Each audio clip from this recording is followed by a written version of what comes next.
அனைவருக்கும் வணக்கம். நான் உங்கள் முஜா. இன்னைக்கு எதை பத்தி பார்க்க போறோம்னா, போன வீடியோல நம்ம நம் நாடுக்கும் ஜனநாயக படத்துக்குள்ள வித்தியாசத்தை நம்ம பார்த்தோம்.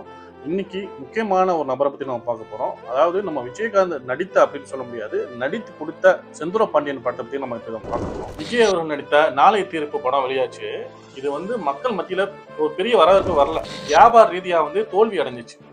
ஸோ அதற்கப்புறம் சில நெட்டிசன்கள் கிண்டல் செஞ்சாங்க. அதாவது இதெல்லாம் ஒரு மூஞ்சியா, நடிகர் அதாவது டைரக்டர்னால அவங்க மகா நடிக்க வந்துட்டாங்க சொல்லிட்டு இந்த மாதிரி ஒரு நிறைய மன உளைச்சலுக்கு ஆனார் அந்த சமயத்துல எஸ்விசி. விஜயகாந்த் அவர்கள் அந்த சமயத்துல 1992 ரொம்ப ரொம்ப பீக்கில் இருந்தாங்க. அதாவது சின்ன கவுண்டர் படம் விஜயகாந்தருடைய நடிச்ச படத்துல அது ஒரு மைல்ஸ்டோன். இந்த அளவு ஒரு மாபெரும் வெற்றி பெற்றிருந்தது உங்க எல்லாருக்குமே தெரியும்.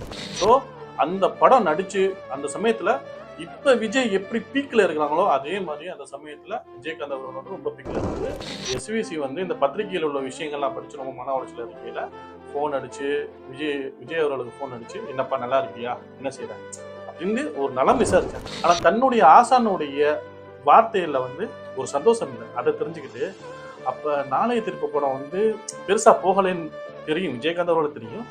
ஸோ இதனால பணம் எதுவும் தேவைப்படுது போலன்னு சொல்லிட்டு பெட்டியோட போய் தன்னுடைய ஆசானை பார்க்க போயிருக்கிறாரு விஜயகாந்த். விஜயகாந்த் அவர்களை நேரில் சந்திச்சு பேசையில சம்பவத்தை எல்லாம் எஸ்விசி சொல்லி காமிக்கிறாங்க. கவலைப்படாதீங்க, தம்பியோட நான் ஒரு படம் நடிச்சு கொடுக்குறேன் அப்படின்னு சொல்லி நடிக்க ஆரம்பிச்சது தான் இந்த செந்தூர பாண்டியங்கிற ஒரு படம். இந்த செந்தூர பாண்டியன் 1993 ரிலீஸ் ஆச்சு. இந்த படத்துல கதையாசிரியர் யாருன்னு பார்த்தீங்கன்னா சோபா, அதாவது விஜயோடைய அம்மா. டைரக்டர் யாருன்னு பார்த்தீங்கன்னா நம்ம எஸ்விசி. அதாவது ஒரு படத்துல வடிவேலு ஒரு காமெண்ட்ல வரும், அதாவது எங்க அப்பா பாட எங்க அம்மா ஆட அப்படிங்கிறது. ஸோ அந்த ஒரு விஷயங்கள் இந்த விஷயத்துக்கு மேட்ச். அந்த படத்துக்கு விஜயகாந்த் அவர்களை சம்பளமே வாங்காம நடிச்சு கொடுத்தாரு. அது அவருடைய பெருந்தன்மை. என்னுடைய மகன் விஜய் ஆசைப்பட்டா அந்த படம் சரியா போகல, இன்னொரு படம் உங்களோட நடிக்கணும். உடனே கேட்குறாரு, எப்போ சார் இல்லை எவ்வளவு கொடுக்குறோம் அப்படின்னு கேட்டேன். ஒரு பைசா வேண்டாம், நீங்கள் முதல்ல படத்தை முடிங்க, தம்பி நடிகனாகட்டும், அப்புறம் பார்த்துக்கலாம். விஜயகாந்த் மாதிரியே ஒரு நல்ல ஒரு நடிகர், இந்த பார்க்கையிலேயே நல்ல ஒரு கம்பீரமான ஒரு நடிகர் தேவைப்படுச்சு. அதனால இது பண்ணாங்க. ஸோ இப்போ விஜயகாந்த் அவர்கள் நன்றி கடனாக விஜய் எஸ்விசிக்கு செஞ்சு கொடுத்தாங்க. ஆனால் விஜய் நினைச்சாங்கன்னா கண்டிப்பா சண்முக பாண்டியன்கிற விஜயகாந்த் மகனுக்கு ஒரு கேமியோ ரோல் பண்ணி கொடுக்கலாம். ஆனா அது ஏன் அவங்க செய்ய முன் வரல நமக்கு தெரியல. ஏன்னா விஜயகாந்த் அவர்களுக்கு எப்பேற்பட்ட ஒரு மனிதர்ங்கிறது உங்க எல்லாருக்குமே தெரியும். மக்களால அன்னமிட்ட கை, கொடுத்து சிவந்த கை அப்படின்னு அன்போடு அழைக்கப்படக்கூடியவங்க. இன்ன வரைக்கும் அவங்க ஆபீஸ்ல 3 வேளை சாப்பாடு இலவசமா கொடுப்பாங்க. அந்த மாதிரி ஒரு மனிதர், அவருக்காக ஒரு கேமியோ ரோல் பண்ணி கொடுக்கறதுக்கு ஒரு மனம் இல்லை விஜய் அவர்களுக்கு. ஏன்னா இந்த ஜனநாயக படம் கடைசி படம் அப்படிங்கிற எனக்கே கொஞ்சம் மனசு கஷ்டமா இருந்துச்சு. ஏன்னா அவரு எவ்வளவு உயரத்துக்கு வேணாலும் போகட்டும், ஆனால் அவர் ஒரு கடனாளி தான். எப்ப விஜயகாந்த் மகனுக்கு இந்த ஒரு விஷயத்தை அவர் செஞ்சு கொடுக்குறாரோ அப்பதான் அவருடைய கடன் தீங்கு. இது காசு இல்லை, நல்லா கேட்டுக்கங்க. இப்ப சண்முக பாண்டியன் அவர்களுக்கு இந்த மாதிரி ஒரு காலகட்டத்துல தான், அதாவது நாளைய தீர்ப்புல எந்த அளவுக்கு மன உளைச்சல்ல விஜய் அவர்கள் இருந்தாரோ அதே மாதிரி ஒரு சுச்சுவேஷன்ல தான் சண்முக பாண்டியன் அவர்கள் இருக்கிறாங்க. சரத்குமார் அவர்கள் இப்ப சண்முக பாண்டியனுடைய படத்துல நிறைய படத்துல சின்ன சின்ன கேமியோ ரோல், ஒரு அப்பா கேரக்டர், இந்த மாதிரி ஒரு கேரக்டர் பண்ணி கொடுக்குறாங்க. ஏன் அப்படின்னா விஜயகாந்த் அவர்கள் கிட்டத்தட்ட ஒரு 3-4 படம் அவர் கமிட் ஆகுதுன்னா 4வது 5வது படம் வரையில சரத்குமார் அவர்கள் கால் பண்ணி, இந்த கேரக்டர் இது உனக்கு செட் ஆகும், நான் ப்ரொடியூசரை வர சொல்றேன், நீ அந்த படத்துல நடி அப்படின்னு சொல்லி அந்த அளவுக்கு ஒரு பெருந்தன்மையா அந்த படத்தை கொடுப்பாரு. இப்ப நல்லா யோசிச்சு பாருங்க, எந்த ஒரு நடிகருக்குமே தான் தான் பெரிய ஒரு நடிகங்கிற ஒரு எண்ணம் வருமே தவிர நம்மளுடைய வாய்ப்பை மத்தவங்க கொடுக்க கூடாது. எனக்கு கொடுத்து அதுல ஒரு பிளாக் பஸ்டர் ஆயிடுச்சு அப்படின்னா கண்டிப்பாக அந்த படம் நம்ம நடிச்சிருக்கலாமா அப்படிங்கிற ஒரு எண்ணம் வரும்னு சொல்லிட்டு எந்த ஒரு நடிகரும் தான் அந்த ஒரு விஷயத்தை கொடுக்க மாட்டாங்க.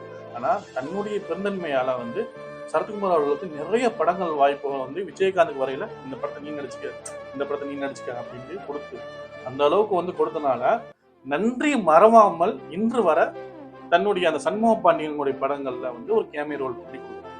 அது அவருடைய பெருந்தன்மை. ஸோ நான் இப்ப என்ன சொல்ல வரேன்னா, விஜய் அவர்கள் ஒரு கேமியோ ரோல் பண்ணி கொடுக்கறதும் தவறு கிடையாது. ஏன்னா விஜயகாந்த் அவர்கள் தவறிட்டாங்க. ஒரு தவறுனவன நீங்க ஆரம்ப காலத்துல எந்த அளவுக்கு கஷ்டப்பட்டீங்க நல்லா சிந்திச்சு பாக்கணும். செந்தூர பாண்டியன்ல உங்க அம்மா கதை எழுதி உங்க அப்பா இயக்கி எந்த அளவுக்கு வந்து உங்களை தூக்கி விட்டாங்க, கீழே இருந்தவங்களை மேல எப்படி தூக்கி விட்டாங்க, எந்த அளவுக்கு நாளை தீர்ப்பு படம் வந்து ஃபெயிலியர் ஆகல, எப்படிலாம் நீங்க அழுதி, அதெல்லாம் நீங்க சிந்திச்சு பார்க்கணும். ஏன் அழுதின்னு சொல்றேன்னா, அந்த ஷூட்டிங் ஸ்பாட்ல வந்துகிட்டு விஜய் அவர்களை கிண்டல் செஞ்சவன அவங்க வீட்லயே போய் அம்மாட்ட வந்து அழுதிக்காங்க என்ன சொல்றாங்க.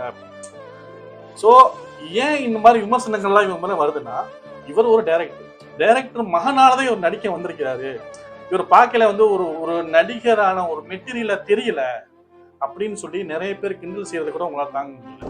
விஜயகாந்த் அவர்கள் வந்து உங்களுக்காக எந்த அளவுக்கு ஒரு தியாகம் பண்ணி ஒரு படம் நடிச்சு கொடுத்தாரு, அதுக்கு வந்து எந்த ஒரு ஒரு பணமும் வாங்காம உங்களுக்காக நடிச்சு கொடுத்தாரு. நீங்க நினைச்சா சண்முக பாண்டியனுக்காக வந்து ஒரு கேமியோ ரோல் செஞ்சு கொடுக்கலாம். ஆனா ஏன் அந்த பெருந்தன்மை உங்களுக்கு இல்லைங்கிறது தெரியல. ஏன் நான் உங்களை திரும்ப திரும்ப இதை பேசுறேன்னா, இது வந்து உங்களுடைய கடைசி படம் நீங்க அறிவிச்சிட்டிய, இதுக்கப்புறம் நான் திரையில தெரிய மாட்டேன், இதுக்கப்புறம் நான் மக்கள் பணி பார்க்க போறேன்னு சொல்றீங்க. அப்ப அப்படி இருக்கையில இந்த ஒரு கடனை நீங்க எப்ப எவ்வளவு பெரிய ஆளா இருந்தாலுமே இந்த ஒரு விஷயம் உங்களுக்கு அது ஒரு கடன் தான். விஜய் அவர்கள் வந்து நான் வந்து எம்ஜிஆர் மாதிரி ஆகணும், எம்ஜிஆர் மாதிரி நான் நிறைய விஷயம் செய்வேன் அப்படின்னு நிறைய மைக்ல நிறைய மாநாடுகள்ல பேசிக்கிட்டு இருக்கீங்க.